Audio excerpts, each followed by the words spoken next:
It began with a message that cut through every frequency in the galaxy, a transmission carried by light itself, echoing through human space and beyond, the symbol of the Galactic Council spinning in the air like a cold seal of judgment. The voice that followed was calm, emotionless, almost robotic. By decree of the Council, humanity stands accused of destabilizing the galactic order. All Terran colonies are to be disarmed and brought under supervision. The message ended with the same chilling phrase, "Compliance is mandatory." At first, no one on Earth believed it. The Council had threatened sanctions before, they had mocked humanity in the chambers of diplomacy. But to declare open war seemed insane, the networks filled with analysts and diplomats arguing that it was just a bluff, that no one would risk attacking an entire species that had built cities on 6 worlds and stations around a dozen moons. Yet, in the deep silence of the solar night, Mars was the first to burn. The attack began at dawn, a red glow creeping across the horizon, and then the sky turned to fire. Dreadnoughts of the Council fleet arrived in orbit, their hulls like floating cities, silver and black, the size of continents.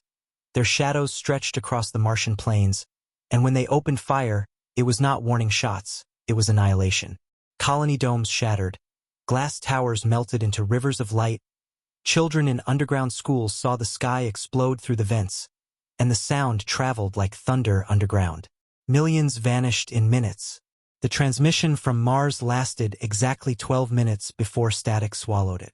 Then came the silence. Earth's governments panicked, trying to contact their embassies in the galactic core, but no one answered. The Council had shut down all human channels. Ships that tried to escape Mars were cut down by orbital mines. The few survivors sent a short burst message toward Earth. "We are under attack. This is not negotiation. This is extermination." Across the solar system, people stared at screens in disbelief. On the lunar colonies, miners stopped their drills and listened to the news. On Europa Station, scientists froze at their monitors as the red warning banners appeared. On Earth, the crowds gathered in cities, watching the skies as if expecting the same fire to fall. The Council fleets were already on the move. Their strategy was fast and cruel. They targeted the outer colonies first, Titan, Ganymede, and the small mining bases near the asteroid belt. There was no declaration, no talk, no warning. The message had been the declaration. By the end of the first week, 5 human worlds had gone dark. The Council called it peace enforcement. Humanity called it genocide. But beneath the fear, something began to stir. In the deep military bunkers under the mountains of Earth, old systems flickered to life, ancient satellites built during the first contact wars decades ago. They were never decommissioned, only hidden. Inside those bunkers, men and women who had retired years ago returned silently. No announcements, no speeches. The world governments were too slow to respond, too divided to act. But humanity had always planned for this possibility, even if no one admitted it. In the black files of the Terran Defense Network, there was a code that hadn't been used in over a century. That code was whispered through encrypted channels that night. 3 words that sent chills through every commander who heard them. Phase 1, Initiate. In orbit, the Council fleet prepared for the next strike, Earth itself. Admiral Thexer, a tall insectoid creature from the Eric Dominion, stood on the bridge of his flagship, watching the blue planet turn slowly beneath him. "Primitive world," he hissed, his mandibles clacking softly. "They won't even resist. They'll kneel as the others did." But he was wrong. Down below, the lights of human cities dimmed all at once. Power grids shut down. Satellites vanished from scanners. Communication relays went dark. It looked like surrender, but it was something else. Earth had gone invisible. In the darkness of space, forgotten machines woke. The Sentinel Network, a chain of autonomous defense platforms that circled the inner system, powered up one by one. Their cold logic cores recognized the Council's war signatures and activated countermeasures older than most of the Council species. Human engineers had built them quietly, using reverse-engineered alien tech that the Council never knew existed. As the dreadnoughts moved closer to lunar orbit, radar readings began to distort. The Council technicians thought it was interference from Earth's magnetosphere. Then the first plasma bolt struck. It came from nowhere, invisible, moving faster than light could reflect, tearing through the armor of the lead ship. Admiral Thexer spun to the tactical map. "Where did that come from?" he demanded. But there was no answer. The ship exploded, the blast lighting up the void like a newborn star. Panic rippled through the alien fleet. They fired blindly into the dark, missiles streaking toward empty coordinates. The human satellites were cloaked, firing rail slugs and plasma bursts from invisible platforms. The Council fleet began to retreat slightly, reorganizing, but humanity wasn't chasing yet. This was only a warning. On Earth, the president of the United Terran Alliance sat in a dark command room, her face lit by the holographic globe spinning slowly before her. Generals surrounded her, waiting for her word. She didn't shout or make speeches. She simply said, "Send the message." That message was short, broadcast through the same frequencies the Council had used. The entire galaxy heard it. "This is Earth. You fired first. We warned you before. Never mistake peace for weakness." Then the transmission ended. The Council tried to jam it, but it was too late. Every world heard it, from the outer rim colonies to the glowing cities of the core. It was the moment the galaxy realized humanity wasn't done. In the weeks that followed, the Council sent reports of unexpected resistance. They lost scout fleets near Neptune's orbit. Patrols disappeared near the asteroid belt. On distant worlds, strange transmissions began to appear, encrypted human signals that no one could decode. The Council media dismissed them as rumors. But deep down, fear began to spread. For all their arrogance, the Council had never fought a species that disappeared like shadows and struck like ghosts. Meanwhile, on the frozen moon of Europa, an old facility beneath the ice came to life. Inside, engineers worked silently in red light, activating something buried for decades. A massive hangar carved into the rock, holding a ship larger than any known class. This hull was black as night, built from hybrid alloys that absorbed light. On its side was a name engraved in ancient Terran steel: Leviathan. The ship's AI core woke with a low hum, its systems running self-checks. A voice from the command deck said, "Leviathan status." The reply came in a calm human tone. "Operational. Awaiting authorization code." The officer smiled faintly and whispered, "Phase too soon." The Council continued to tighten its grip. They installed governors on conquered colonies, silencing survivors. On Mars, ruins smoked beneath alien banners. In orbit, Council drones scanned the wreckage, searching for human survivors. They didn't notice the small signal hidden beneath the static. It was a countdown. When the number hit 0, the surface of Mars erupted in fire again. Not from alien weapons, but from deep bunkers humans had buried under the sand long ago. The entire valley exploded, taking 3 Council ships with it. The broadcast that followed came from an unknown source. "You are not the first invaders. You will not be the last. But you will remember this: Earth fights back." Across human space, scattered survivors heard that message and began to rise. On Luna Base, soldiers who had been ordered to surrender ignored the command and took control of defense batteries. On Titan, miners turned drills into weapons, firing molten rock at alien patrols. On Earth, ordinary people dug bunkers not to hide, but to build. They salvaged what they could from old wars: railguns, EMP charges, drones. In less than a month, the underground movement had spread to every world. The Council didn't realize that they had awakened something ancient inside the human spirit: the will to survive at any cost. The Council tried to use propaganda, calling humanity terrorists. They showed hollow feeds of burning colonies, claiming humans were to blame for their own destruction. But deep inside, even alien citizens began to question their leaders. They had seen the way humans helped others before, how they built hospitals and schools even on worlds not their own. The Council's lies were cracking. On the trade networks, whispers began. What if humanity didn't start this war? What if they are fighting for something greater? Back on Earth, the Terran High Command was reforming.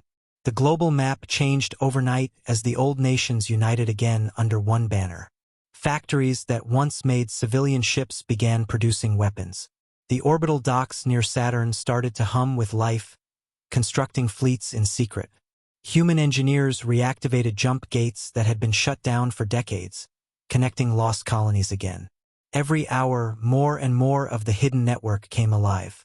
Humanity had vanished from sight, but it wasn't silence. It was preparation. In one of the underground command rooms, an officer looked at the holographic image of Mars, now covered in alien fleets, and said quietly, "They think they've won." Another answered, "Let them think that. They won't see what's coming." The Council fleet around Earth eventually withdrew slightly, planning a new assault with reinforcements from the core. Admiral Thexer was confident again, declaring to his subordinates, "The Terrans are scattered and weak. We will finish this in one strike." But even as he spoke, a dark shape passed unnoticed beneath his fleet. A human stealth craft recording every signal, every frequency, every weakness. Within hours, the data was transmitted back to Earth through laser relays hidden in asteroid fields. The Council didn't know that humanity now saw everything they did. In the cities of Earth, life tried to continue, though fear lingered in the air. Children were moved to underground schools, farms began producing food for hidden bases, and the night skies were filled with strange lights from the orbital defenses being built. The people no longer trusted the Council, but they trusted each other. Unity became their greatest weapon. As weeks turned to months, humanity's silence became unbearable to the Council.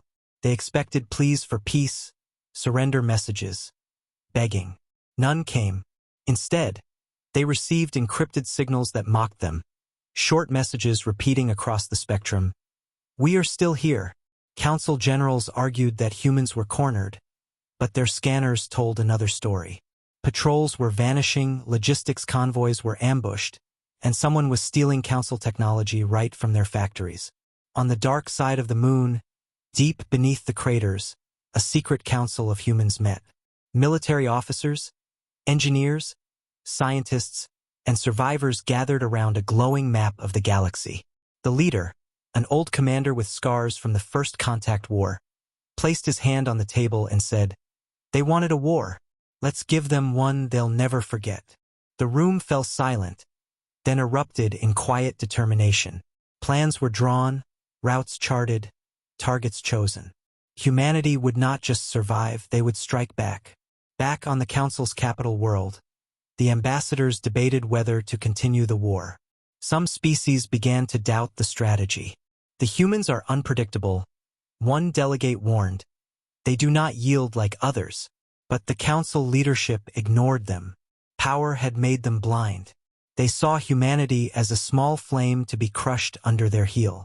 What they didn't understand was that the flame was spreading, turning into a firestorm that would soon reach their doorsteps. By the end of that first terrible month, the galaxy looked calm again. Council patrols filled the space between worlds, and propaganda declared victory.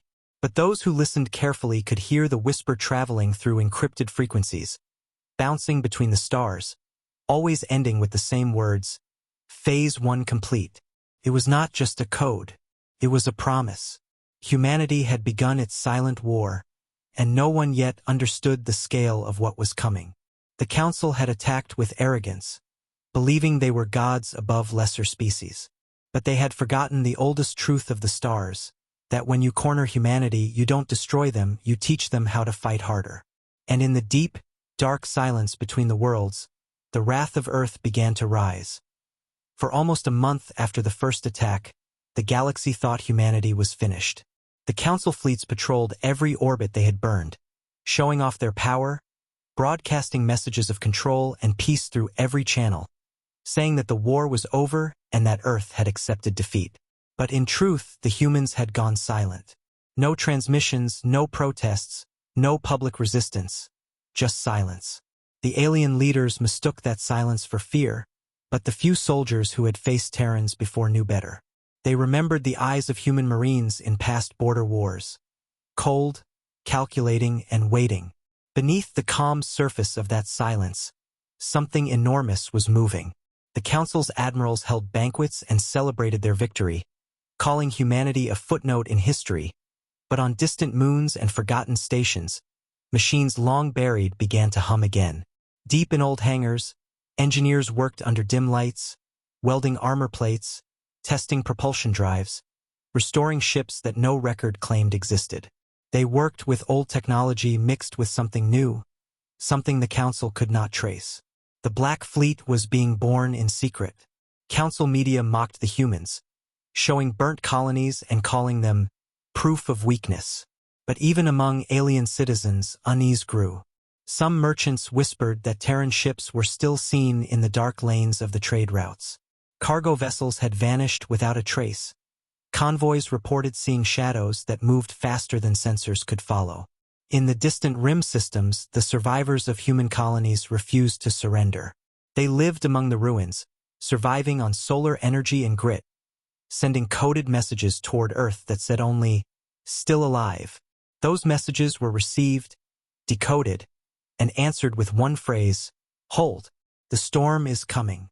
The Council dismissed these as fantasies until the first of their patrols disappeared. A group of 5 ships sent to check on a remote mining world never returned. Their last transmission was confused static and screams.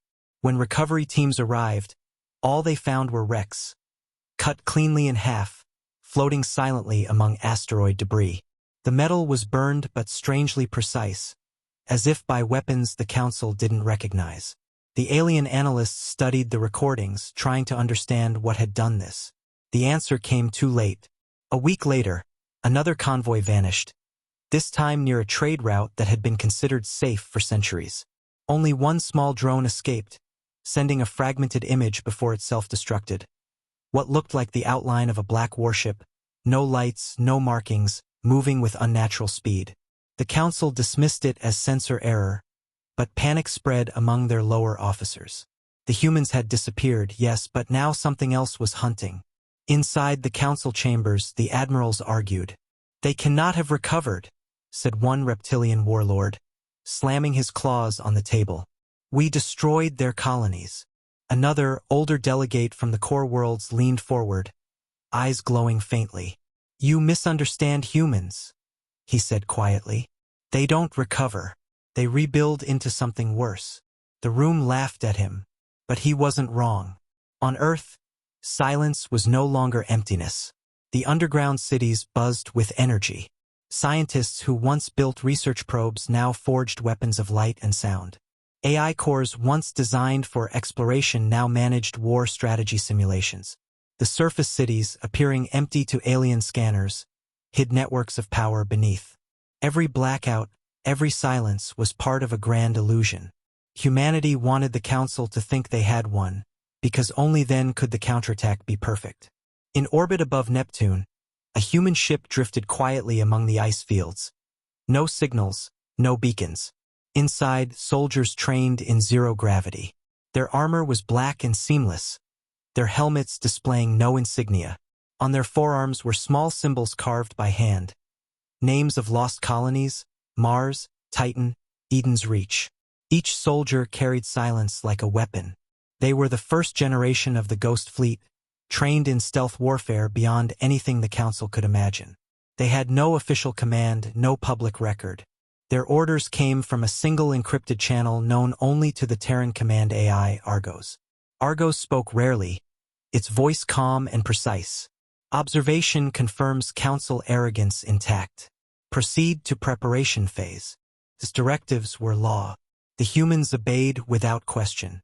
Across the solar system, they mapped enemy routes, calculated supply chains, and built traps invisible to Council sensors. They had learned patience, the kind of patience only a wounded species could master. The Council's fleets, bloated with pride, patrolled lazily, mocking humanity's stillness. But inside the quiet, the storm was building pressure. One evening on the Council's capital world, a junior officer rushed into the chamber with a report. "Sir, 3 more ships missing near the rim," he said. "No debris, no transmissions." The admiral waved him off. "Mining pirates," he said coldly. "Not humans. They don't have the courage anymore." But that night, the admiral dreamed of fire raining from the sky. He woke to find half his fleet gone from the logs. The system had been hacked. The coordinates of their fleet routes were erased. It was as if they had never existed.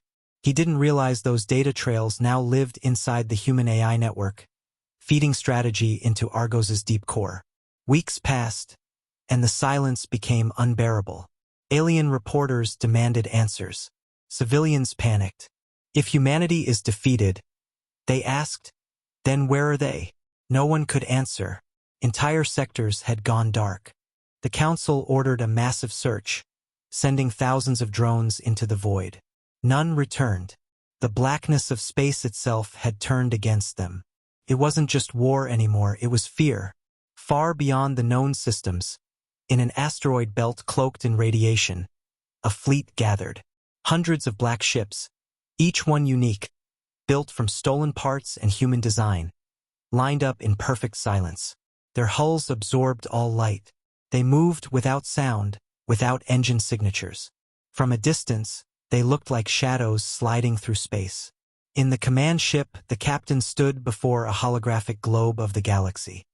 He placed his hand over the region marked Council space. His voice was low and calm.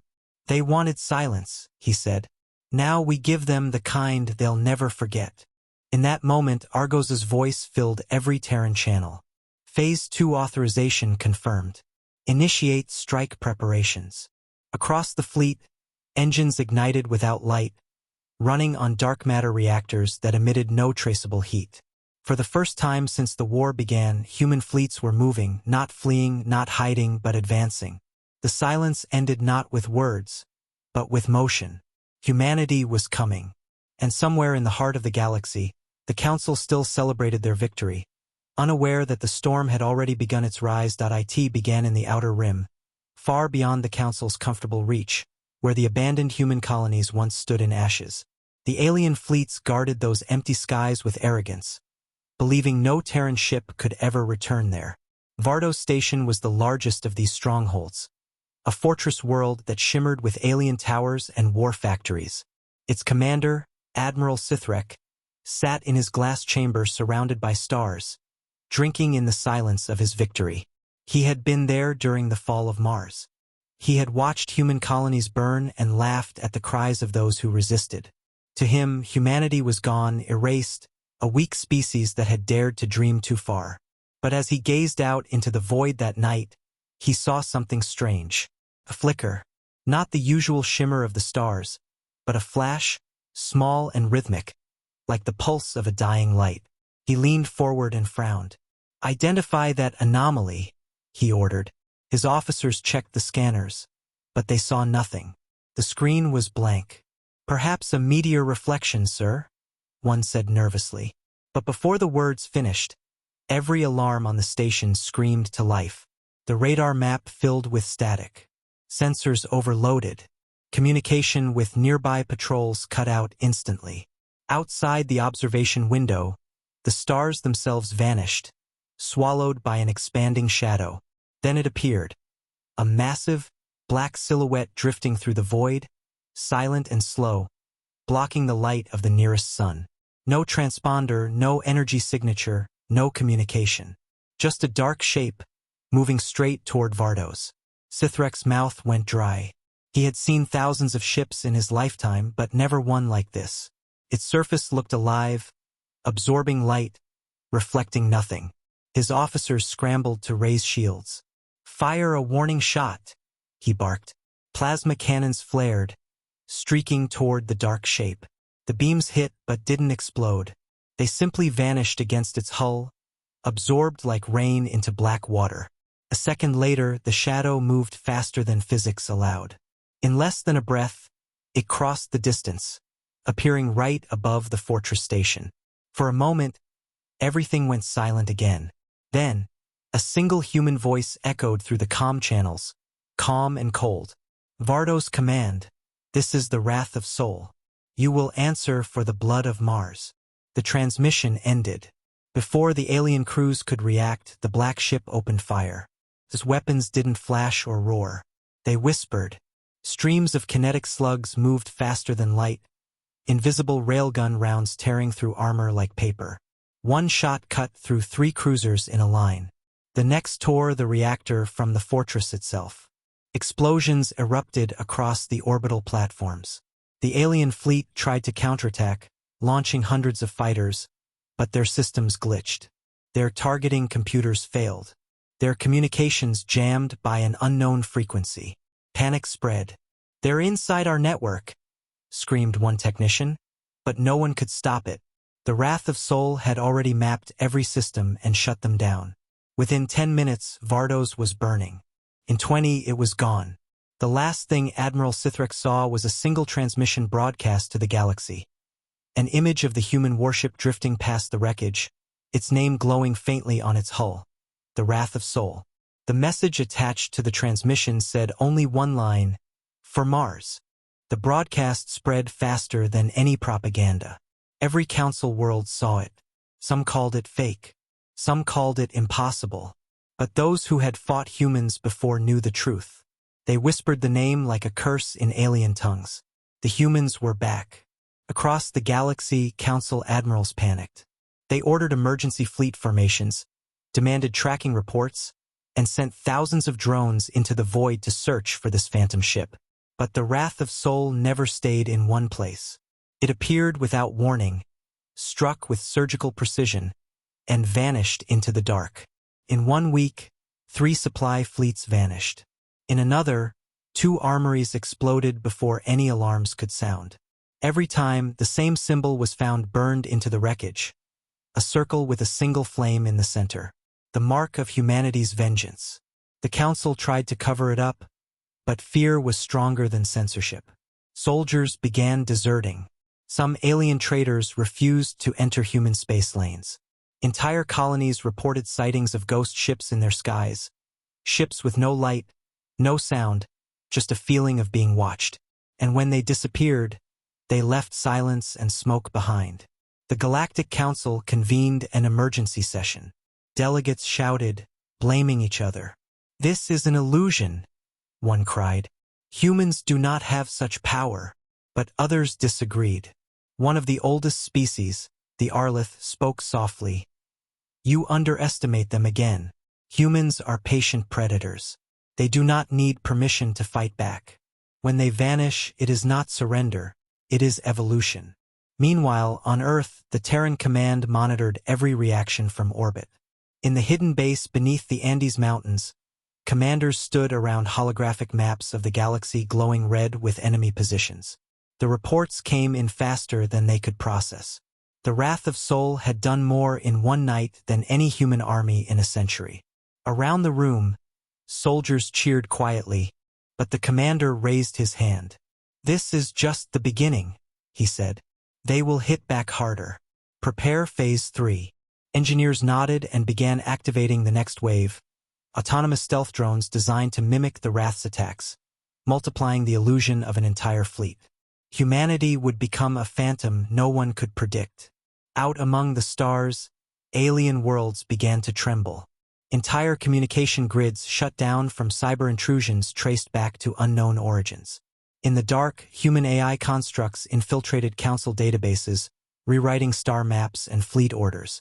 One council admiral tried to lead a counterstrike, but his ships jumped into an empty sector, coordinates falsified by human code. When they emerged, they were ambushed from all sides by smaller Terran ships, faster and sharper than anything the council had seen. The ambush lasted 20 minutes. When it ended, not one alien ship remained. From that day onward, no one doubted that humanity had returned. The council placed bounties on the Wrath of Sol. Hunters chased shadows, mercenaries sought its location, but no one ever found it. Every supposed victory turned into a trap. The humans didn't just fight, they studied. They adapted. Each battle taught them more about alien tactics. Each destroyed fleet became another warning. The galaxy that once mocked them now whispered their name in fear. On a quiet night in the Terran command base, the main console flickered. A message appeared from the Wrath itself, a direct transmission. The bridge officer read it aloud. "Target eliminated. Casualties minimal. Enemy morale collapsing. Proceeding to next operation." The commander smiled faintly and whispered, "Good. Let them feel what silence means." As the Wrath of Sol drifted through the wreckage of another alien stronghold, its lights stayed off. Inside, The crew stood in silence, watching the stars through the armored glass. Each one of them had lost someone. Family, friends, entire worlds. Now they fought not for glory, but for memory. The captain finally spoke, his voice steady and cold. They wanted to erase us from history. Instead, we will write it in fire. The ship turned slowly, engines barely glowing, and disappeared into the dark once more. Across the galaxy, the alien fleets shivered, knowing the humans were out there, unseen, unstoppable, and waiting. The silence that followed was not peace. It was the sound of fear, and that was only the first retaliation. The Council was in chaos. Every world they ruled felt the tremor of panic creeping through its systems. The reports kept coming. Fleets missing, colonies silent, stations destroyed without a trace. The High Lords of the Council gathered in their great chamber, the same hall where they had once mocked Earth's diplomats, and now the laughter was gone. The massive dome of glass looked out into the endless night, and many wondered if somewhere beyond that dark horizon, the humans were watching. Admiral Sithrek's replacement stood trembling before the assembly, showing holograms of wrecked ships and destroyed fortresses. "We cannot track them," he said, voice breaking. "They jam every frequency. They hide in every shadow. They—" "Enough," interrupted one counselor, his skin glowing with nervous energy. "You're telling us these primitives have learned stealth warfare superior to ours?" The admiral hesitated. "Not learned, sir. Perfected." The room fell silent. No one dared speak the truth, that humanity was doing what no species had ever done. They were fighting the Council on its own terms and winning. Across human space, the hidden network that had been built for decades came alive. The world governments no longer operated as separate nations. They were one machine unified under the Terran command. Every order, every move came from Argos, the AI core that saw the entire galaxy as a chessboard. From its hidden base under the Pacific Ocean, Argos directed fleets with precision beyond human capability. Thousands of encrypted satellites, invisible to scanners, relayed data between colonies and ships, forming what the Council believed to be impossible, a communication web that could not be jammed. The Terrans had built it in silence, while pretending to be broken. Argos had only one mission, to dismantle the Galactic Council piece by piece. Its voice was calm, mechanical yet eerily human. Target selection, logistical nodes. Objective, paralysis. The human fleets didn't attack capital ships or cities first. They attacked supply chains, fuel depots, data centers, and relay stations. In a single week, half of the Council's outer supply lines vanished. Their fleets couldn't refuel. Their armies couldn't eat. Their admirals couldn't communicate. The Council tried to repair their networks, but every time they did, new sabotage occurred. It was as if humanity could see the future of every decision before it happened. What they didn't know was that Argos could predict it. The AI analyzed patterns, habits, and psychology of the Council's leadership, learning their strategies faster than they could invent them. Out in deep space, human commanders executed their part of the plan. Captain Rhea Donovan of the Wrath of Sol led her ship into a dead zone between star systems. Her crew had been awake for days, silent and focused. They were preparing a decoy operation designed to make the Council think the Terran fleets were retreating. In reality, they were drawing them in. "All channels dark," she ordered. "No transmissions. No lights." The crew obeyed instantly. Outside, the black hull of the Wrath absorbed the faint light of nearby stars until it became one with the void. When the Council fleet arrived to ambush them, the trap closed. Human drones emerged from behind asteroids, firing EMP bursts that crippled enemy sensors. Within seconds, the alien ships were blind. The Wrath appeared above them, unleashing a barrage that tore through their formation like lightning splitting stone. The battle lasted only 5 minutes. When it ended, the void fell silent again, filled with nothing but drifting debris. On the Council worlds, the panic turned into paranoia. Admirals accused each other of treason. "Someone must be leaking information to the humans," they said. But there was no traitor. The humans were simply everywhere and nowhere. They had learned to fight without showing themselves, using drones and AI-controlled ships to strike while their real fleet stayed hidden. Some council officers began refusing to go to battle at all. They claimed they saw human ships in every shadow, even when none existed. The fear was becoming its own weapon. Meanwhile, on Earth, the factories never stopped. Massive underground forges produced new warships faster than ever before. But these weren't like the old Terran vessels. They were smaller, faster, sharper, built for hit-and-run attacks and invisible flight. The Leviathan-class ships like the Wrath of Sol were the giants, but now Argos was building 100 smaller shadows to move alongside them. Each one had a different signature, making it impossible to know which was real. The galaxy began to call them the Black Fleet. Council propaganda called them ghosts, but soldiers on the front called them what they were, judgment. Argos continued its silent campaign, feeding misinformation into the Council's data streams. It made them believe entire human fleets were massing near one sector, forcing them to deploy forces there, while the real attacks came from another side. In one operation, the Council sent 5,000 ships to defend a colony they thought was under siege. When they arrived, they found nothing. As they turned back, they received a transmission from deep space. "Thank you for leaving your capital unguarded." A second later, the human fleet appeared over the Council's industrial moon and obliterated it in one strike. Every battle was planned, every loss calculated. Humanity had learned restraint. They no longer fought with rage, they fought with precision. Even when the Council destroyed one of the smaller Terran outposts, the humans didn't retaliate blindly. They waited. Days later, the admiral responsible found his flagship drifting dead in space. Its crew vanished without a trace. The Council's own sensors showed no explosions, no impact, just total system failure. And in the static that followed, one voice whispered through their comms, "For Mars." By now, the entire galaxy was watching. Neutral species began pulling out of the Council, refusing to fight humanity. Some even started offering aid to the Terrans, secretly sending resources in exchange for protection. The Council threatened them, but it didn't matter. The galaxy had seen enough to know who the real predators were. For the first time in centuries, the Council's authority was breaking. Their empire, once vast and unquestioned, was fracturing under the weight of fear. Inside the central command hall of the Terran Defense Corps, the generals reviewed the maps. Red lights marked enemy worlds. Blue lights marked liberated human colonies.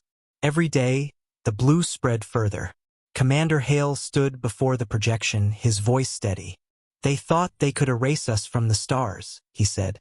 "Instead, they taught us how to own the dark."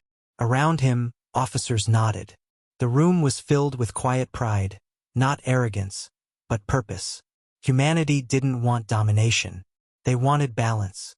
But to earn peace, they had to break the empire that had enslaved 1,000 worlds.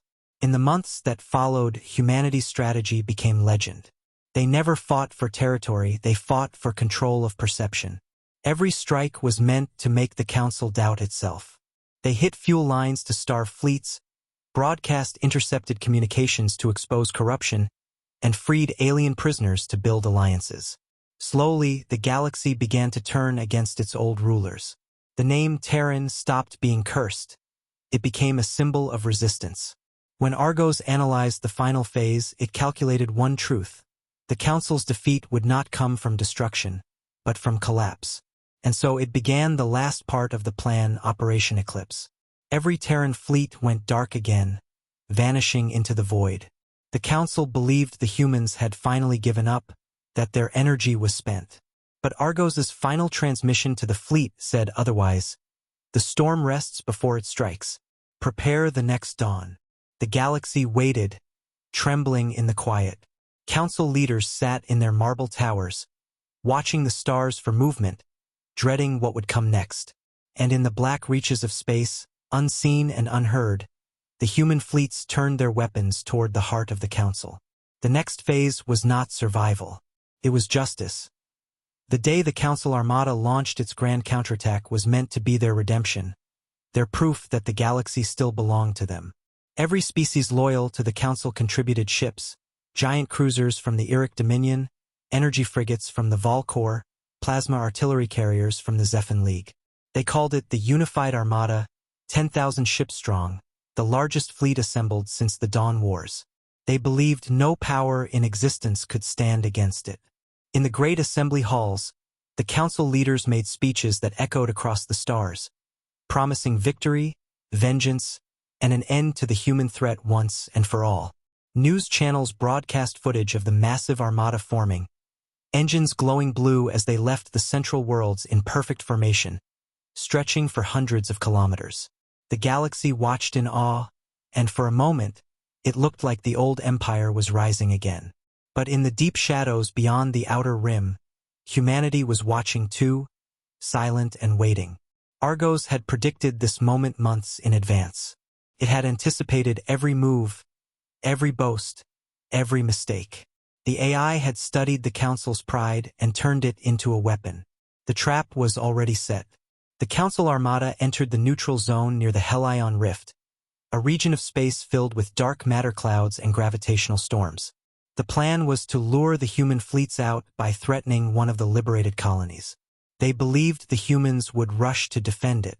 But humanity never rushed, they waited. The Armada's sensors picked up nothing at first, only radiation echoes and debris drifting through the void. The admirals grew impatient. They hid like rats. One of them spat, "Begin bombardment of the planet below." The order was given, and 1,000 plasma cannons charged in unison, glowing like artificial suns. But before the command to fire could be completed, the stars behind the fleet flickered, and then disappeared. One by one, every star in that region of space was swallowed by blackness. Confusion spread through the alien ships. "Optical sensors failing," cried one officer. "System malfunction?" "Negative," replied another. It's something blocking the light." The admiral ordered external scans, and when they came back, his mandibles froze. The blackness wasn't space, it was movement. Thousands of objects emerging from the shadow, invisible until they wanted to be seen. Ships, human ships, but not just any ships. They were completely black, their hulls absorbing all light, engines silent, heat signatures non-existent. They had surrounded the Armada from every direction, trapping them in an invisible web. For the first time in history, the Galactic Council was outnumbered by ghosts. The lead human ship, the Wrath of Sol, appeared at the center of the formation, its enormous frame glowing faintly as its weapons came online. A voice echoed through every comm channel, translated into every language of the Council. "You brought your war to our home. Now we bring it to yours." The aliens panicked. Orders clashed. Fleets tried to scatter, but their jump drives failed.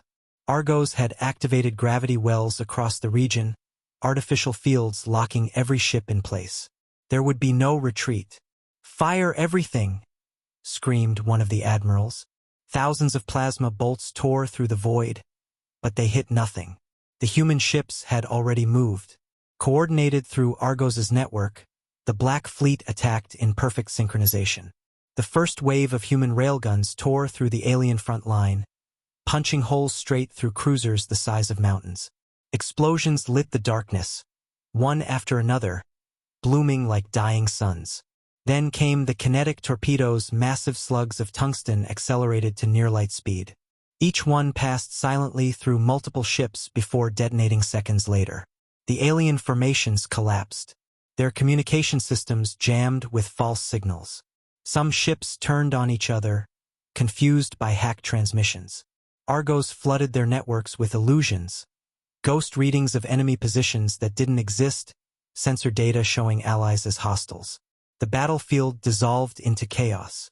Human fleets moved like hunters through the chaos, their smaller corvettes darting in and out of the wreckage, striking weak points, disabling engines, and moving before the enemy could react. The Wrath of Sol fired a single beam from its spinal cannon, a weapon so powerful it bent gravity itself. It pierced through the enemy flagship, splitting it in two, and the explosion created a shockwave that could be seen from orbit. Council ships began to flee, but there was nowhere to go. The entire region had become a cage. Argos controlled the field, calculating millions of possible movements per second. Every time an alien admiral tried a new maneuver, the AI anticipated it, countering it before it even began. To the aliens, it looked like humanity was omniscient, a force that saw everything and missed nothing. The battle lasted hours, but the outcome was decided in minutes. The Council's fleet fell apart one group at a time. Their last transmissions were desperate pleas for reinforcement, but none came. One by one, their signals went dark. When the light of the final explosion faded, only human ships remained. The silence that followed was deafening. Over 10,000 alien vessels gone. The largest fleet in galactic history erased in a single engagement. The Wrath of Sol drifted through the wreckage, its hull glowing red from the heat of battle, its crew staring at the devastation outside. Commander Rhea Donovan stood at the viewport, eyes cold. "They wanted to erase us," she whispered. "Now they will remember us forever." The Council received the report 2 days later. What was left of their leadership stared in horror at the hollow projection.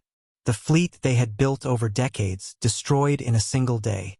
Some refused to believe it. Others broke down in silence. The old arrogance vanished. They realized what the galaxy now understood. The age of Council dominance was over. Humanity had done the impossible. They had defeated the gods of the galaxy. But humanity did not celebrate. On Earth, there were no parades, no speeches, no music. Only quiet. The Terran command gathered in the war room, holographic maps showing the remains of Council territories. Argos's voice filled the air again, calm and relentless. Council fleets eliminated. Power balance reset. Next phase, extraction of control. The commanders nodded grimly. The war was not over. Not yet. The Council still had its homeworlds, its cities, its propaganda. But now its armies were gone. The galaxy was trembling, waiting for what humanity would do next. Across alien worlds, riots began. Slaves of the Council rose up, chanting the name of Earth. On planets that once feared humans, murals appeared overnight. Paintings of Terran ships breaking through fire, of soldiers standing tall against darkness. The legend of the Wrath of Sol spread faster than any lie. Even in the Council's own cities, whispers began. "The humans are not monsters," some said. "They are justice." Back aboard the Wrath, Commander Donovan stood alone in the observation deck, watching the stars drift past. Her reflection flickered in the glass, eyes hollow but proud. She thought of Mars, of the children who never got to grow old, of the colonies that had burned while the galaxy watched and laughed. "This isn't victory," she murmured. "It's the beginning." The voice of Argos replied softly through the intercom. "Humanity has crossed the threshold. The Council's empire will not recover. What remains will surrender or burn." And so, the Wrath of Sol turned toward the core worlds, leading a fleet that no longer needed vengeance to move. It had purpose. Behind it, 1,000 human ships followed in silent formation. The stars ahead shimmered like embers. The Council, broken and bleeding, still held onto its last illusion of control. They did not yet understand that the war had already ended, not with their triumph, but with their fall. And somewhere in the darkness, every alien who had once mocked humanity now whispered the same quiet prayer. "Let them stop before they reach us." But humanity was not stopping. The storm they unleashed had only just begun. The galaxy had never known silence like the one that followed the fall of the Council Armada. For the first time in millennia, the trade routes were empty, the beacons dark, the proud flags of the Council worlds lowered in fear. News of the destruction spread faster than light. Every species, from the smallest colony to the richest core world, heard what humanity had done. 10,000 ships gone. An empire shattered. The Council tried to suppress the truth, but no one listened anymore. In the marketplaces of alien capitals, people whispered the name of the Terrans with both dread and hope. Some called them monsters, others called them liberators. But all agreed on one thing: the humans had returned, and the galaxy would never be the same again. On Earth, the Terran command was no longer hiding. The hidden bunkers opened, and the leaders stepped into the light. There were no speeches, no cheers, just grim faces and a single understanding. The time for revenge was over. Now came the time for reckoning.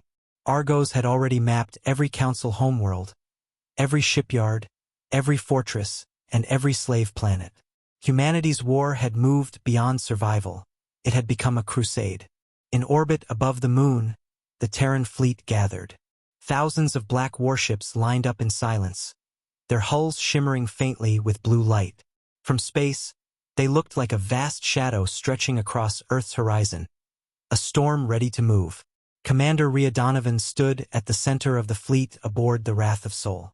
Her voice, calm and sharp, echoed across every channel. The Council thought war would break us. Instead, they forged us into something they can't understand. We don't fight for revenge anymore.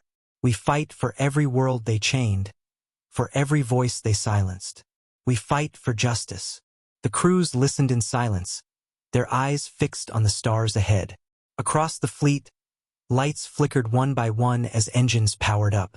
Argos's voice followed, calm and emotionless. Fleet synchronization complete. Launch sequence initiated. Operation Dawnfall is active. The Black Fleet moved, rising from the moon's shadow like a living storm. Within minutes, they disappeared into the void. The first targets were the strongholds of the inner council worlds. Humanity didn't bombard them blindly. They struck with precision.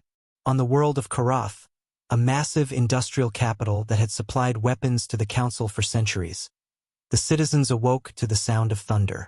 But when they looked to the sky, they saw no fire, only hundreds of black ships hovering silently.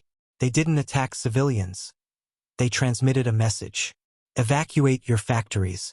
Leave the weapons. Leave the war. The citizens hesitated. Then the factories began to implode one by one, their reactors melting down in controlled detonations.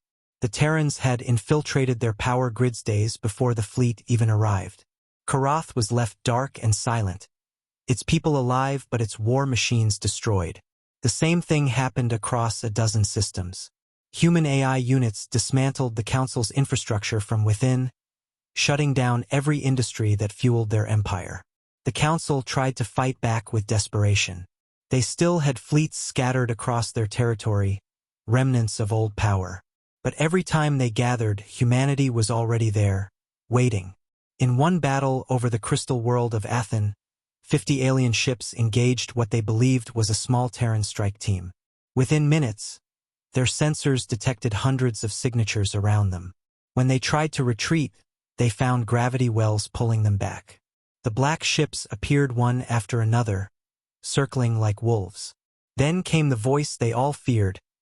This is Earth Command. You destroyed Mars. You enslaved our kind. You taught US war. Now, learn what it means. The space around them lit up as human weapons fired. The aliens never stood a chance. But the Terrans weren't destroyers, they were precise. After each victory, they sent aid ships to the conquered worlds. Medical drones, food transports, engineers who helped rebuild power grids. The galaxy watched in confusion. The same fleets that burned fortresses were rebuilding hospitals. It was something no one understood. The humans didn't conquer, they restored. They didn't demand loyalty, they earned it. Former slaves of the Council joined their ranks. Entire alien crews defected, painting Terran emblems on their ships. The galaxy that had once called humanity barbaric now called them saviors. In the heart of the Council, chaos reigned. The surviving leaders hid in their golden towers, afraid to show their faces. Some tried to sue for peace, sending desperate messages through secret channels. Argos intercepted every one of them. Its cold voice replied with the same phrase every time. Peace was offered before the fire. You refused. The remaining fleets gathered near the capital world, trying to form a last line of defense. The humans didn't rush to attack. They watched, waiting, calculating. Argos's algorithms ran billions of simulations until it found the one perfect strike. When the order finally came, the sky over the Council capital darkened. Thousands of Terran ships emerged from hyperspace, forming a circle around the planet. The Wrath of Sol moved into position, its railguns glowing faintly. Commander Donovan gave the order, disable, not destroy. Human railguns fired, not at cities but at orbital defenses. Satellites and cannons shattered instantly. The Council fleet rose to fight, but their systems failed mid-flight. Human AI viruses had already infiltrated them. One by one, alien warships fell, drifting lifeless in orbit. The people below watched in disbelief as their entire defense fleet was destroyed without a single shot fired at the surface. Then, a transmission appeared across every screen on the planet. It showed Commander Donovan standing aboard the Wrath, her face illuminated by the blue glow of Earth's flag behind her. "This war is over," she said simply. "The Council's reign ends today. You can stand with peace or fall with arrogance. Choose." There was no answer at first. Then, one by one, the remaining Council leaders surrendered. They broadcast their capitulation across the galaxy. The Council that had ruled for millennia had fallen, not through annihilation, but through precision and restraint. The Terrans landed not as conquerors, but as enforcers of balance. Human soldiers, armored in black and silver, walked through alien streets not with weapons raised but with banners of peace. They freed prisoners, dismantled labor camps, and restored local governments. Even the species that once hated them now welcomed them as protectors. Yet beneath that calm, the fire still burned.